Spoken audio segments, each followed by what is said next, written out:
శ్రీ గురుభ్యో నమః. శ్రీమాత్రే నమః.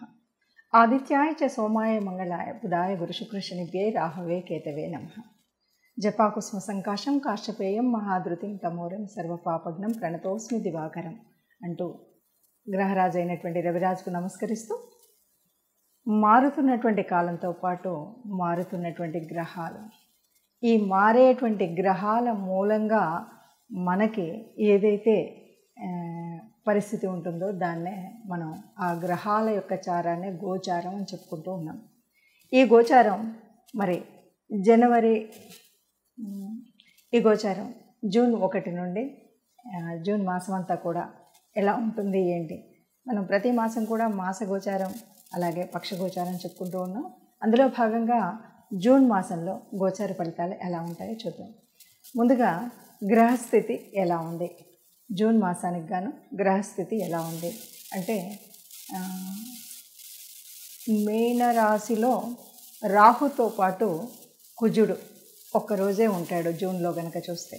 జూన్ మాసానికి గోచార స్థితి కనుక చూసినట్టయితే మీనంలో రాహు, మేషంలో కుజుడు. ఇక వృషభంలో కనుక చూసినట్టయితే దాదాపు 4 గ్రహాలు అక్కడే ఉంటాయి.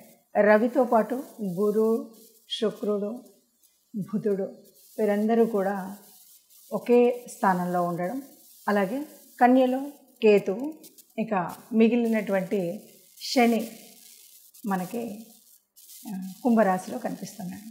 ఈ విధంగా ఉన్నటువంటి గోచార గ్రహాలు ఈ విధంగా ఉన్నప్పుడు గోచార ఫలితాలు ఎలా ఉంటాయి. ఇక చంద్రుడు మనకి 2.5 రోజులకు ఒక రాశి చొప్పున మీన నుండి బయలుదేరి ఒక్కొక్క రాశిలోకి వస్తూ ఉండడం కనిపిస్తుంది. మిథున రాశి వారి మిథున రాశిలో కనుక చూసినట్టయితే మనకి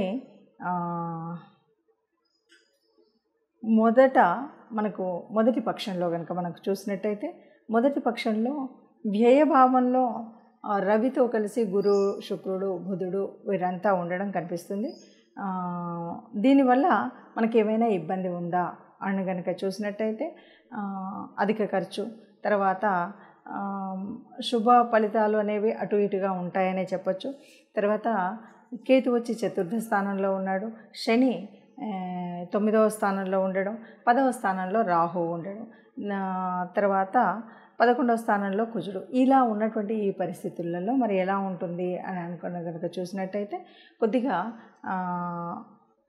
చెప్పాలి అంటే అధిక ఖర్చులు ఉంటాయి, అధిక ప్రయాణాలు ఉంటాయి. తర్వాత ఇమాజినేషన్, ఉద్యోగాల్లో కూడా ఏదో ఆలోచించి ఊహించి ఎక్కువ ఆలోచనలు చేయడం అనేటువంటిది ఉంటుంది. కొంచెం తండ్రి భావం అంటే గురువులు వీళ్ళందరూ పెద్దవాళ్ళు ఎవరైతే ఉన్నారో, మార్గదర్శనం చేసేటువంటి వాళ్ళు ఎవరైతే ఉన్నారో వీరి నుండి కొంత పూర్వపుణ్య ఫలం వల్ల కొద్దిగా మంచి జరిగేటువంటి అవకాశం అయితే వీరికి ఉన్నది అని చెప్పొచ్చు. అయితే ఈ సమయంలో పెట్టుబడులు ఏవైనా పెట్టినట్టయితే చాలా లాభదాయకంగా ఉంటాయి. ఆర్థిక స్థితి దేని కనుక చెప్తే బాగా మెరుగుపడుతుందనే చెప్పొచ్చు. ఆరోగ్య విషయంలో కూడా ఇది దాదాపుగా అనుకూలమైనటువంటి కాలం.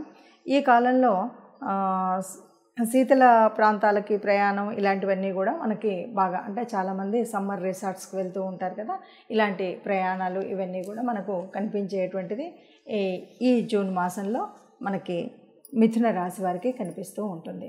ఇప్పుడు ఈ రకంగా ఉన్నటువంటి గ్రహస్థితిని బట్టి మరి ఎలా ఉంటుంది ఫలితం అన్నప్పుడు, దాదాపుగా అంటే ఈ భూమి మీద పుట్టిన ప్రతి ఒక్కరికి కూడా ఆ గ్రహాల యొక్క అనుగ్రహం ఉండాలి. ఎందుకంటే ఇప్పుడు చెప్పుకునేటువంటి గోచారం కోటాను కోట్లకి ఒక రకంగా ఉంటుంది. అంటే కుంభరాశి వాళ్ళంటే ఎంతోమంది ఉంటారు, మేషరాశి వాళ్ళంటే ఎంతోమంది ఉంటారు. అంటే ఇలా అంతమందికి ఎగ్జాక్ట్గా యాక్యురేట్గా కలుస్తుందా అంటే మనకి అంత ఎగ్జాక్ట్గా కలగకపోవచ్చు, కొంత పర్సంటేజ్ మాత్రమే ఉంటుంది. మరి అలాంటప్పుడు ఎందుకు చెప్పుకోవడం అంటే, ఇది చెప్పుకోవడం వల్ల మనం ముందు తీసుకోవాల్సినటువంటి జాగ్రత్తలు ఏవైతే ఉన్నాయో, ఆర్థిక వ్యవస్థలో కానీ, ఆరోగ్య సమస్యల్లో కానీ, ఉద్యోగ వ్యాపారాదుల్లో కానీ, వివాహ బంధంలో కానీ, గృహ సంబంధమైనటువంటి కుటుంబ వ్యవస్థలో కానీ, వాటి కోసం మనం ముందు చెప్పుకుంటూ ఉంటాం. మరి నిజమైనటువంటి గ్రహముల యొక్క స్థితి ఎలా తెలియాలి అంటే, మన యొక్క పర్సనల్ జాతకం ఎలా తెలియాలి అంటే, తప్పనిసరిగా మన యొక్క జన్మ కుండలిలో ఏ గ్రహాలు ఎక్కడెక్కడున్నాయి, ఏ దశ నడుస్తుంది, ఈ దశతో పాటు మరి జన్మ కుండలిలో ఏ గ్రహాన్ని అంటే లగ్నాన్ని ఏ రాసులు చూస్తున్నాయి, రాసుల్లో రాసుల్లో ఏ గ్రహాలు ఉపస్థితిలో ఉన్నాయి, అంతేకాదు దృష్టి ఎలా ఉంది, యుతి ఎలా ఉంది, ఏ రాశి యొక్క దశ అంతర్దశ నడుస్తుంది, ఏ గ్రహం యొక్క దశ అంతర్దశ నడుస్తుంది, ఈ విషయాలన్నీ కూడా మనకు తెలియాల్సి ఉంటుంది. మరి ఇది ఎలా తెలుస్తుంది, తెలిస్తే ఏంటి అంటే సహజంగా మనం మాసఫలాలు ఇవి చెప్పుకున్నప్పుడు ఏం చేస్తామంటే మారుతూ ఉన్నటువంటి అంటే ఇప్పుడు ప్రస్తుతం మారుతున్న ఫర్ ఎగ్జాంపుల్ రవితో పాటు గురువు, శుక్రుడు, బుధుడు వీళ్ళంతా ఒక చోటు ఉన్నప్పుడు ఏమవుతుంది, వీళ్ళ యొక్క ప్రభావం తగ్గుతుంది. కాబట్టి మనం ఏం చెప్తూ ఉంటామంటే గురు ప్రభావం, శుక్ర ప్రభావం, గురువు శుక్రులు అంటే మనకు సహజంగానే చాలా పుణ్యాన్ని ఇచ్చేటువంటి గ్రహాలు. అలాంటి గ్రహాలు అస్తంగత్వంలోకి వెళ్ళినప్పుడు కొంత అనుకున్నటువంటి మనకు అశుభ ఫలితాలు రావు, అశుభ గ్రహాల మూలంగా వచ్చేటువంటి ఫలితాలు రావు. కాబట్టి మనం ఏం చేయాలి అన్నది మనం చెప్తూ ఉంటాం. అందుకను జన్మజాతకం, జన్మకుండలి ఉండి జాతకంలో ఉంటే చూసుకుంటే అది ఒక విధానం.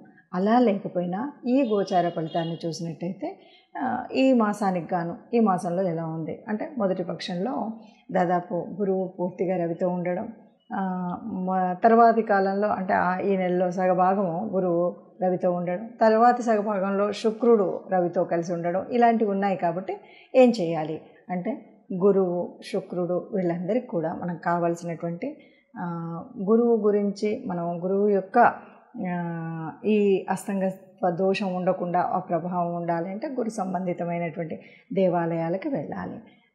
అంతేకాదు ఆ గురువారం రోజు కాస్త పసుపు వర్ణం ఉన్నటువంటి బట్టలు కట్టుకోవడం, లేకపోతే ఎవరికైనా ఏదైనా ఎప్పుడైనా దానం ఇస్తున్నామంటే ఆ పసుపు వర్ణం, లేకపోతే శనగపిండితో చేసినటువంటివి ఏవైనా దానం ఇవ్వడం, ఇలాంటివి మనం చేస్తూ ఉంటాం. అంటే అలాగా శుక్రగ్రహానికి వచ్చినప్పుడు కూడా అదే పరిస్థితి. అంటే గురువుడు, శుక్రుడు వీళ్ళందరికీ సంబంధించినటువంటి దాన ధర్మాలు చేయడం, ఆ సంబంధితమైనటువంటి దేవాలయాలకు వెళ్ళడం. అదే కాదు అంటే తప్పనిసరిగా నవగ్రహ మండపం అయితే ఉంటుంది ఏ దేవాలయంలోనైనా, నవగ్రహ మండపానికి వెళ్ళి మనం నవగ్రహాలకి ప్రదక్షిణ చేయడం, దీపం వెలిగించడం, ఇవి మీకు వీలైనప్పుడు తోచినప్పుడు ఈ మాసం అంతా ఉంటుంది. కాబట్టి మీరు గురు శుక్ర గ్రహాలు సరిగ్గా లేవు కాబట్టి గురువారం, శుక్రవారం నాకు ఇలా వీలవ్వట్లేదు అంటే మనం మాస మొదట్లోనే ఏ కోశాలకన్నా వెళ్ళి గోగ్రాసం కోసం వారికి కాస్త డబ్బులు ఇవ్వడం, ఇలాంటివి ఏదైనా చేయొచ్చు. లేదు ఇవేవి కాదు, మరి వాళ్ళు ఇస్తారో వాళ్ళు పెడతారో పెట్టరో గోగ్రాసం, ఇలాంటి అనుమానాలు మనకు చాలా ఉంటాయి. కాబట్టి అలాంటి పరిస్థితుల్లో మనం ఏం చేయాలి అంటే మీకు వచ్చినటువంటి గురు స్తుతి, అట్లాగే శుక్రగ్రహానికి సంబంధించినటువంటి స్తుతి ఇవి చేసుకోవాలి.